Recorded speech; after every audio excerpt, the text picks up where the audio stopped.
네, 반갑습니다. 마르스 김동석의 리얼 주식입니다. 오늘 마르스 김동석의 리얼 주식은 대폭락이 무서우면 꼭 한번 보세요. 최근 증시 분위기가 이거 경기 침체 위기로 가는 거 아니냐? 우리 유튜브 가족분들, 많은 분들이 걱정하고 있을 것 같습니다. 그래서 정말 객관적으로 대폭락을 우리가 지금 진짜 무서워해야 할지 말아야 할지 명확하게 알려드리겠습니다. 그래서 정말 무섭고 힘들다면 꼭 한번 보고 가주시길 바라겠습니다. 그럼 여러분들한테 충분히 공부가 될 수 있고 도움이 될 수 있는 국내 AI 소프트웨어, 그 다음에 우주항공, 테슬라 관련된 자료집들도 저희가 무료로 나눠드리고 있습니다. 이 자료집도 받고 싶다 하시면 영상 끝까지 꼭 시청하셔라 말씀드리고요. 전 여러분들한테 최대한 도움드리는 내용을 영상으로 찍어드리려고 노력합니다. 그래서 댓글로 정말 많은 응원과 감사하다는 얘기 힘이 되고 있어요. 저도 여러분들한테 절대로 실망시켜드리지 않는 자료와 내용으로 매번 돌아올 테니까 댓글 많이 많이 달아주시면 제가 정말 큰 힘이 될 것 같습니다. 그럼 오늘 영상 바로 시작하겠습니다. 대폭락이 무서우면 꼭 한번 보세요입니다. 이게 뭔 소리냐면 이거 폭락이 안 끝날 것 같은데 이거 잘못하면은 과거의 급락과 과거의 폭락과 이번 폭락은 수준이 다를 것 같은데 뭐 이런 생각을 할 수도 있어요. 그래서 거기에 대해서 오늘 알려드리려고 합니다. 미국 증시 나스닥이 21% 급락했습니다. 이 가격 대비해서 현재까지 21%가 빠졌습니다. 21%면은 개별주도 아니고 미국 지수가 이 정도 진짜 많이 빠진 거거든요. 근데 이거 잘못하면은 정말 저 밑에까지 내려가는 거 아니야? 라는 생각을 하게 되죠. 그래서 오늘 정리를 해드릴 거고요. 일단 지금 상황에 대해서 일하자면 객관적인 자료만 보고 판단해 볼 필요가 있다라는 게 제 생각입니다. 매번 강조하는 얘기죠. 빅스가 40을 돌파했습니다. 빅스란 변동성 지수라고 보시면 될 것 같고요. 흔히 공포 지수라고 부릅니다. 시장의 공포가 어디까지 와 있냐를 판단할 때 보통 우리는 빅스를 가지고 판단하거든요. 근데 그 빅스가 공개된 다음에 1991년도 이후에 지금 보시면 1998년 한 번, 그 다음에 뒤로 쭉 가다가 여기 한 번 있어요. 2002년 이렇게 한 번 있고요. 그 다음에 여기 2008년 한 번 돌파를 합니다. 그 다음에 2011년에 돌파 한 번 합니다. 그리고 여기 2020년.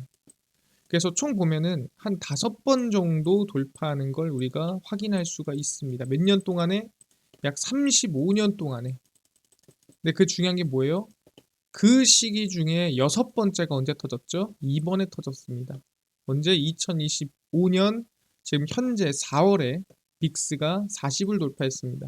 그러니까 애매하게 이 붉은색 선이 40이거든요. 찍고 내려온 게 아닙니다. 완벽하게 돌파를 만들어냈죠. 이런 경우가 지금 35년에 딱 6번 있는데 그게 지금이다라고 얘기를 하는 거예요. 그러면 빅스가 이렇게 돌파하는 시기가 어떤 시기일까? 무슨 의미를 가진 시기인지 오늘 좀 정리해 볼까 합니다. 지금 이 구간에 대한 의미에 대해서 확인을 해보는 거고요. 1998년 빅스 지수가 돌파를 했을 때 40을 약 30% 급락이 나왔을 때입니다. 2001년 9월 빅스 지수 40을 돌파했을 때가 약 45% 급락이 나왔을 때고요. 2008년 10월 빅스 지수가 40을 돌파했을 때 마이너스 50%, 2011년도에는 마이너스 16%, 2020년도에는 마이너스 30% 해서 총 보면은 빅스가 지금까지 2025년도를 제외하고 약 5번 정도 돌파를 했습니다.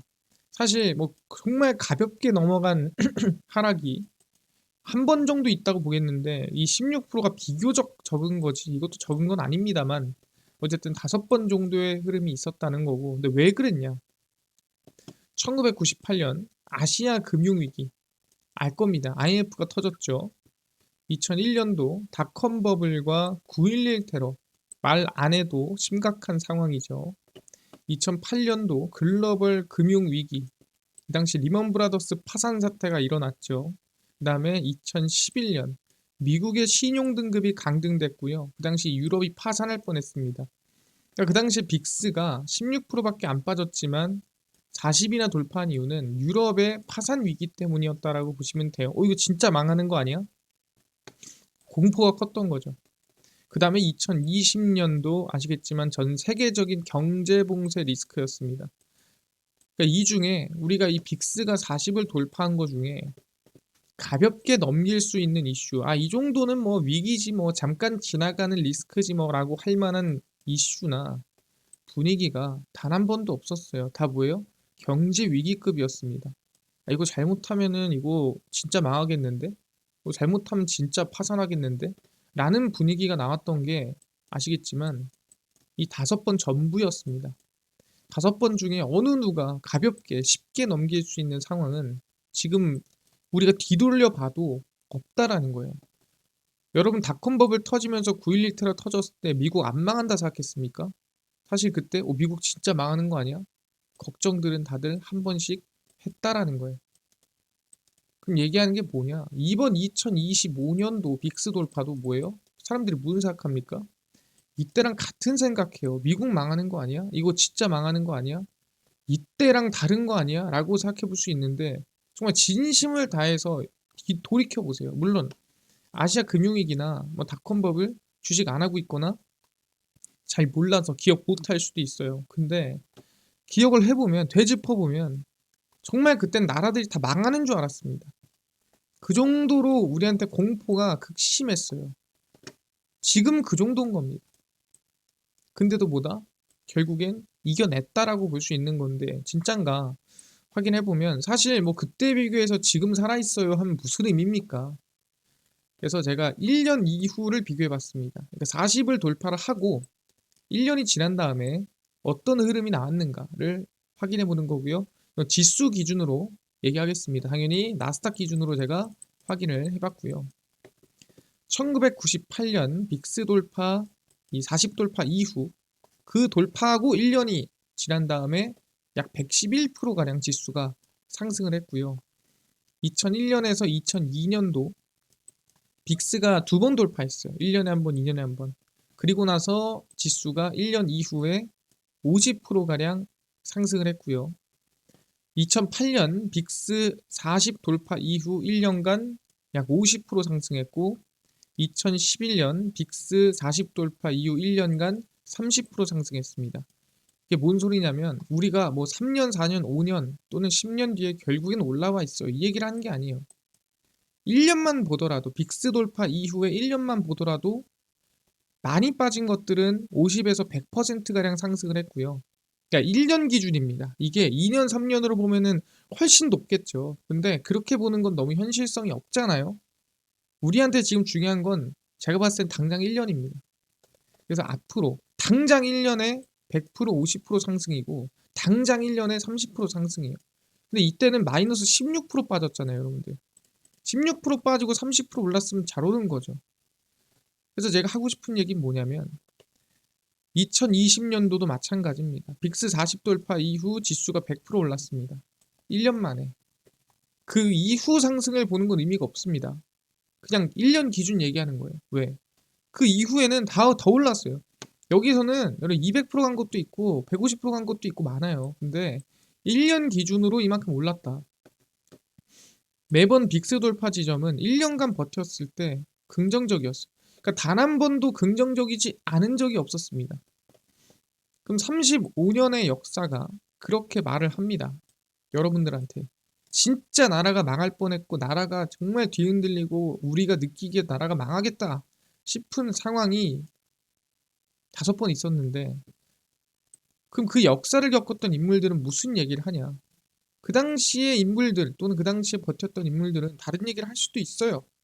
그래서 제가 한번 확인을 해보자는 거죠. 그 당시에 실제 매매를 하고 겪었던 사람들은 어떤 얘기를 하느냐? 실제 이렇게 얘기를 하느냐? 안 하느냐? 이게 중요하겠죠.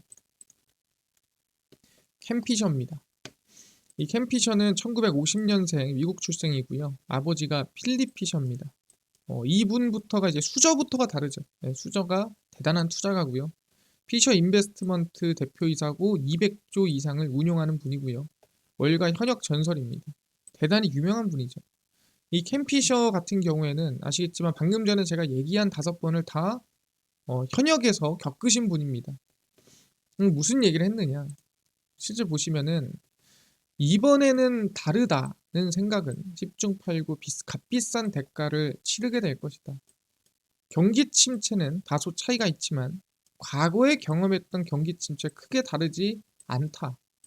방금 얘기했죠. 저희가 항상 나라가 망하는 거 아니야 라고 생각했던 그 빅스 40을 돌파하는 흐름이 그 5번 내에서도 비슷했고 이번 우리가 느끼고 있는 부분도 제가 봤을 땐 비슷할 수 있어요. 근데 이런 분들이 있습니다. 아니 2008년도 2020년도 이때는 지수가 마이너스 50%씩 빠지지 않나요? 지금 마이너스 20% 빠졌다면서 그러면 더 빠질 수 있는 거 아니에요? 근데 이것도 제가 얘기하고 싶은 게 이때보다 전 심각한 게 2020년이라 보거든요. 2020년에 마이너스 30% 빠졌습니다.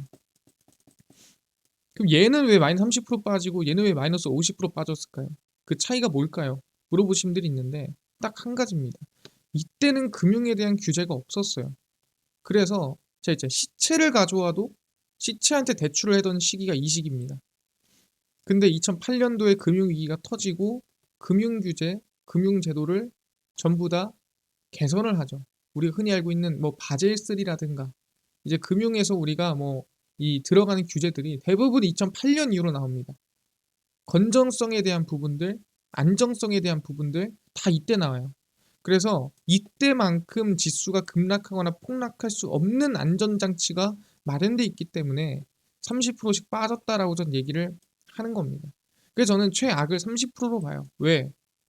이때 안전장치가 이미 걸려서 같은 위기로 같은 이유로 급락할 리는 없어요. 하지만 다른 이유로 급락하더라도 하락폭은 어느 정도 정해져 있다라고 얘기를 하는 겁니다. 안정장치가 생겼으니까 라고 아시면 돼요. 왜? 매번 위기를 겪을 때마다 아시겠지만 보완을 합니다. 하지만 항상 예상치 못한 부분에서 터지다 보니까 급락이 크게 나오는 건데 그 보완이 된 수준이 숫자로 나타났다라고 생각하면 될 것 같아요. 사람이 매번 최악을 잊는 것은 그러니까 우리가 과거 2020년, 과거 2011년 그 최악을 겪었잖아요. 정말 그때 나라가 망할 것 같았잖아요. 근데 그때 지금 기분이 기억납니까? 사실 정말 진심을 다해 생각 안 하면 기억이 안 나요. 좌절에 포기하는 것을 막으려는 선물이다. 사람은 자주 까먹어요, 감정을. 그때 기분이 어땠는지. 그래서 지금이 제일 위험하고 지금이 제일 감정이 무섭다라는 거예요. 근데 막상 돌이켜보면 아니더라. 2008년 과도한 비관에 매도한 사람들은 1년간 74%의 상승세를 놓쳤다. 누가 얘기합니까? 캠피셔도 똑같은 얘기를 합니다. 과도한 비관에 도망가지 마라. 1929년에서 2009년 이분은 통계부터가 다르죠. 예, 지금 현재 시대에서 이제 현직을 하신 분이 아니라 지금 현직하고 계시지만 정말 오랫동안 오래전에서 이제 하셨던 분이기 때문에 오일 쇼크 이런 거 다 겪으신 분이에요. 1929년에서 2009년까지 통계치로 보면 약세장과 경기 침체가 겹칠 때 경기 침체가 끝나기 전에 매수를 시작해야 된다라고 얘기를 하죠. 그러니까 급락을 하고 있는데 경기 침체가 이거 나라 망하겠는데 싶을 때 매수한 사람이 결국엔 수익을 냈더라. 언제부터? 1929년에 2009년이면 1차 세계대전 끝나고 2차 세계대전 끝나고 오일 쇼크 터지고 그 세대입니다. 어떻게 보면 지금보다 정말 이 울타리라는 게 없는 시대를 얘기하는 거예요. 신용위기, 과도한 부채, 주택가격 하락, 은행 부실화, 소비지출 하락 등은 대부분 대폭락을 가져오지 않는다. 주식시장은 경기가 침체되기 전에 하락하고 경기가 회복되기 전에 상승합니다. 매번 경기 침체보다 경기 확장이 더 강하고 크게 옵니다. 제가 항상 얘기하는 말이 있습니다. 증시는 어떻게 빠지고 어떻게 오른다고요? 요렇게 빠지고 요렇게 오른다고 했습니다. 어떻게? 처음에 완만하게 하락 나와요. 아 버틸만 해요. 두 번째, 좀 심한데? 그래 여기까지 할만하지. 마지막 이 제일 가파른 급락. 같은 시기예요. 이거 한 달이고 이거 한 달이고 한 달이거든요. 근데 마지막 한 달에서 다 빠져나갑니다. 그래서 얘기하는 거예요. 근데 중요한 건 확장이 더 세게 와요. 더 크고 더 강하고 더 길게 옵니다.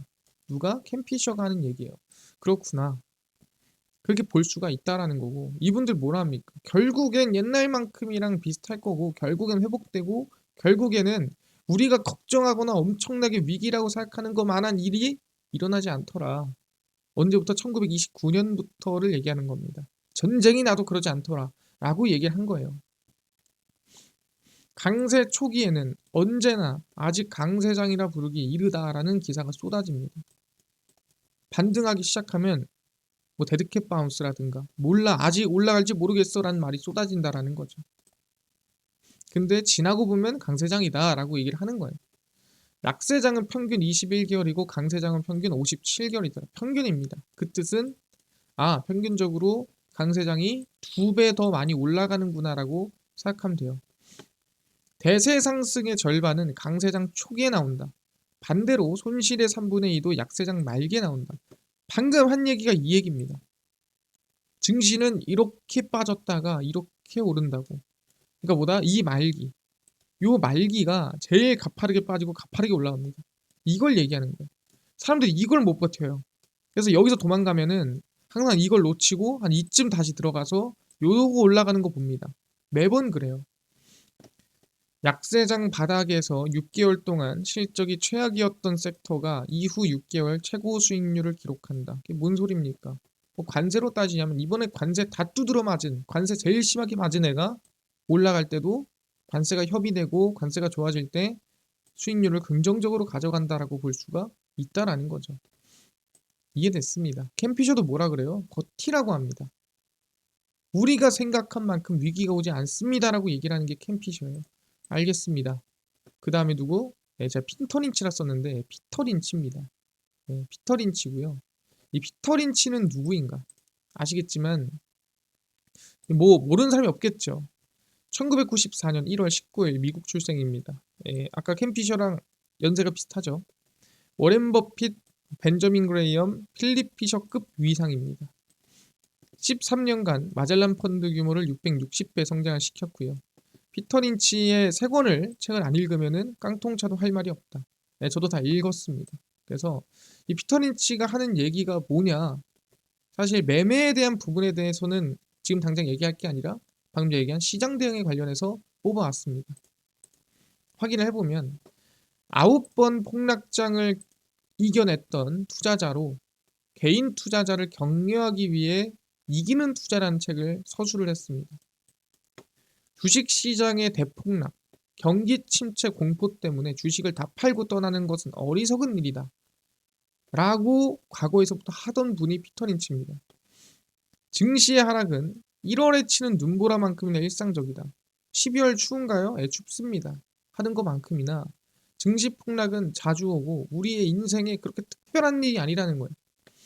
주가가 급락하면 경기 침체로 이어질 거라 생각하지만 이게 지금 우리죠.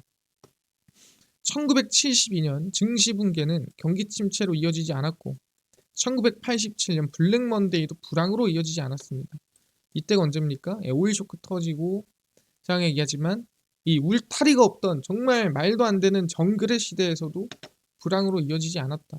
지금도 아시겠지만 이 눈보라만큼 일상적인 급락에 경기 침체를 보지 말아라 하는 겁니다. 미국 증시는 약 40번의 약세장을 경험했습니다. 역사적으로. 아주 끔찍한 폭락이라도 결국 회복됐다. 결국엔 승리했다. 라고 하는 거예요. 결국엔 회복이 됐다. 시간이 걸려서. 기업의 실적과 주가는 100% 같이 간다. 기업의 성공과 주식의 성공에 괴리를 인내하는 사람이 돈을 번다라고 하죠. 미국이 성장할 겁니까? 미국이 성장하는 걸 본다면 미국이 앞으로도 성장할 거라면 우리는 보는 게 맞다라는 거죠. 그래서 저는 얘기하는 게 역사를 100년 이상 겪으신 분들도 같은 얘기를 합니다. 그럼 과거의 100년과 앞으로의 100년은 다를까요? 분명히 얘기하지만 앞으로의 100년 다를지 모르겠지만 지금부터 1년은 같을 수 있다라는 거예요. 마지막입니다. 존 템플턴이라는 분이고요. 이분은 기도 매매를 하셨던 분이기도 합니다. 1912년생이죠. 아예 출생부터가 달라요. 예일대 경제학, 옥스포드 석사, 템플턴 그로스 펀드는 연복리 15% 수익을 달성을 했고요. 원금의 약 160배 이상 수익을 달성을 했습니다. 대단하시죠? 이분이 무슨 얘기를 했느냐? 군중과 무언가 다르게 행동하지 않고는 훌륭한 성과를 올릴 수 없다. 비관론이 최고조에 달했을 때가 매수의 최적기이며 낙관론이 최고조에 달했을 때가 매도의 최적기이다.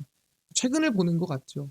개인 투자자들이 미국으로 다 몰려갔을 때 이때가 어떻게 보면은 매도의 최적기였고 지금 같은 상황이 어떻게 보면 매수를 이제 하기 좋은 시기라고 지금 템플러는 얘기를 하고 있는 것 같습니다. 장기적으로 주식시장 인덱스는 주당 순이익의 장기적 상승 추세를 중심으로 변동한다. 그러니까 돈을 앞으로 많이 번다 하면은 주가는 결국엔 따라간다는 얘기죠. 비터린치랑 비슷한 얘기 하는 겁니다. 아까 얘기했죠. 기도 매매 하셨다고. 마음이 흔들리고 무섭고 할 때는 이분도 기도하셨습니다. 기도를 시작하면 보다 명확하게 생각할 수 있고 어리석은 실수를 줄일 수 있다라고 하셨어요. 그래서 제가 여기서 하고 싶은 얘기는 뭐냐면 폭락이 무섭습니다. 두렵습니다. 하신 분들이 있어요. 근데 일단 첫 번째로 저희는 빅스를 가지고 객관적으로 판단을 했어요. 근데 빅스를 가지고 판단했을 때 이후 40 돌파 이후 1년은 사실 결국엔 상승했습니다. 그러니까 돌파하고 나서. 근데 현재가 45입니다. 충분히 기대해 볼 수 있다라고 전 생각을 합니다. 시간이 결국에는 우리 편인 시기다. 시간이 우리 편인 거예요. 시간이 지나면 결국에는 우리한테 우호적인 시장으로 이어질 겁니다. 라고 제가 얘기했어요. 그리고 제가 매번 증시는 언제 반등한다 했어요? 4월은 오를 수 없어요 라고 얘기했어요. 왜? 채권 만기가 너무 많아서. 금리가 지금 높아지면 안 돼서. 그래서 4월은 오르면 안 돼요. 오르면 손해입니다. 미국 입장에선. 어떻게든 4월은 바닥을 잡고 있어야 되고 그 다음 오르더라도 5월이나 6월쯤 가야 된다 라고 얘기를 하는 겁니다. 그래서 여러분 여유를 좀 가지시면 좋겠다 하고요.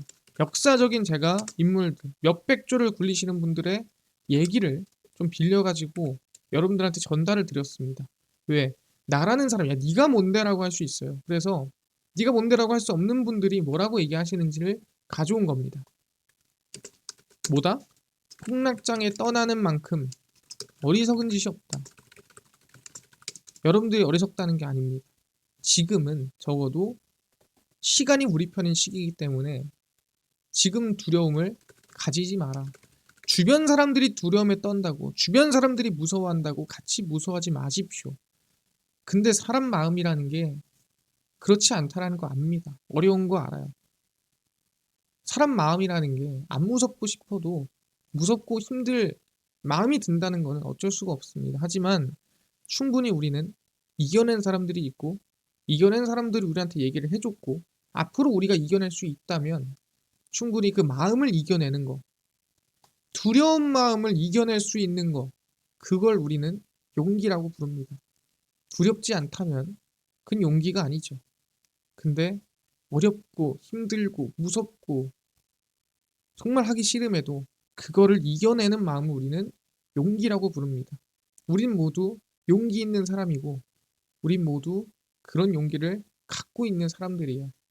그렇기 때문에 이번 시장 다 같이 잘 이겨냈으면 좋겠는 마음에서 제가 이 영상을 준비를 하게 됐습니다. 이해가 됐고요. 그 다음에 제가 아까 전에 얘기를 할 때 이 내용뿐만이 아니라 AI 소프트웨어, 그 다음에 전기차, 그 다음에 저희 우주항공, 테슬라 저희 관련된 자료집이나 아니면은 이 관련주, 산업 다 무료로 좀 나눠주세요 하시는 분들이 있습니다. 아까 자료집 보셨죠? 그 자료집 어디서 봤나요? 하는 분들이 있고요. 당일 좀 상승이 예상되는 종목들도 메일 좀 알려주시고 그다음에 장 시작 전에 급등이 예상되는 뉴스랑 좀 시황 같은 거 좀 무료로 정리해 주시고 테마주라든가 매매법 강의를 무료로 나눠주세요 하시는 분들이 있어서 김동석 대표가 100% 무료로 제가 이거를 나눠드리고 있습니다. 여러분들이 좀 손수해야 되는 거를 제가 조금 덜어주는 어플이라고 생각하시면 될 것 같아요. 바로 김동석 대표의 김동석의 리얼 주식 연구소라는 100% 무료 어플입니다. 여러분들의 공부나 여러분들이 직접 해야 되는 이 수고를 좀 덜어드리려고 제가 정리해서 올려드리는 어플입니다. 아이폰을 쓰면 앱스토어에서 무료로 설치 가능하고요. 갤럭시를 쓰면 구글 플레이, 플레이스토어에서 무료로 설치가 가능합니다. 근데 설치할 때 뭐 전화번호나 개인정보 입력해야 되나요? 입력할 필요 전혀 없고요. 네, 적을 때도 없어요. 근데 이런 분들이 있어요. 아니 그렇다면서 왜 이메일은 적으라고 시킵니까? 여러분들 식별은 돼야 될 거 아니겠습니까? 이메일 가지고 요새 뭐 하겠어요. 여러분들 이메일은 여러분들 식별되라고 하는 거고 빼고는 개인정보 아무것도 적을 게 없습니다. 이메일 가지고 아무것도 안 하고요. 그냥 식별용으로 입력하는 거다라고 생각하시면 됩니다. 그래서 앱스토어, 구글 플레이, 플레이스토어 들어오신 다음에 김동석의 리얼 주식 연구소라 검색하시면 이렇게 어플이 뜨게 됩니다. 그래서 100% 무료입니다. 무료로 설치 가능하니까요. 꼭꼭꼭 무료로 설치를 하셔라 말씀을 드립니다. 설치를 하고 나면은 이렇게 어플이 화면에 뜨게 되고요. 당일 리얼 추천주가 당일 급등 예상 종목을 무료로 알려드리고 급비 분석이 장 시작 전 시황, 급비 자료가 테마주라든가 매매법 무료로 나눠드리고 있습니다. 아까 얘기했던 AI 자료, AI 소프트웨어, 우주항공 자료 어디서 무료로 받을 수 있나요? 리얼 추천주 누르시고요. 들어가시면은 저희가 여기 트럼프 정책 독점수의 리포트 해가지고 올려놨습니다. 이거 누르고 들어가시면 돼요. 누르고 들어가시면은 맨 밑에 AI 소프트웨어, 우주항공, 테슬라 전기차 자율주행, AI 반도체, 로봇 자율주행 저희가 무료로 나눠드립니다. 있어야 본전이에요. 무료니까요. 꼭꼭꼭 전부 자료 받아가시고요. 리얼 추천주에서는 4월 4일, 3일, 2일, 1일, 31일 추천주 무료로 나눠드리고 있습니다. 매일매일 나눠드리니까 확인하시고요. 근데 시장이 좀 이상하다, 좋지 않다 할 때는 이렇게 찍지 마세요. 관망하겠습니다 하면서 관망도 이렇게 합니다. 그래서 매일 종목이 시장이 안 좋아도 주는 게 아니라 위험하면은 오늘은 쉬세요라고 미리 얘기를 해드립니다. 급비 분석에서는 장 시작 전 시황이고요.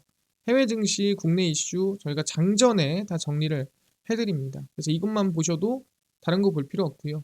급비 자료는 당일 있었던 이슈 관련주 저희가 장마감하고 매일 정리를 해드립니다. 그래서 김동석의 리얼 주식 연구소 제가 평생 100% 무료로 운영할 어플이에요. 그러니까 종목 시황 테마주 강의 다 얻어 가시고요. 뿐만 아니라 저희 여러분들의 사랑으로 아르스 김동석의 리얼 주식 유튜브 성장하고 있습니다. 여러분들 댓글 하나하나 제가 전부 다 읽고 있습니다. 너무 감사하고요. 여러분들의 이 관심과 사랑이 느껴집니다. 쓴소리도 하신 분들이 있고요. 알고 있습니다. 하지만 그 관심 하나가 저한테는 힘이 되고 있다는 거 말씀드리면서 다음번 영상도 기대 많이 해주시면 감사하겠습니다. 다음 영상에서 뵙겠습니다.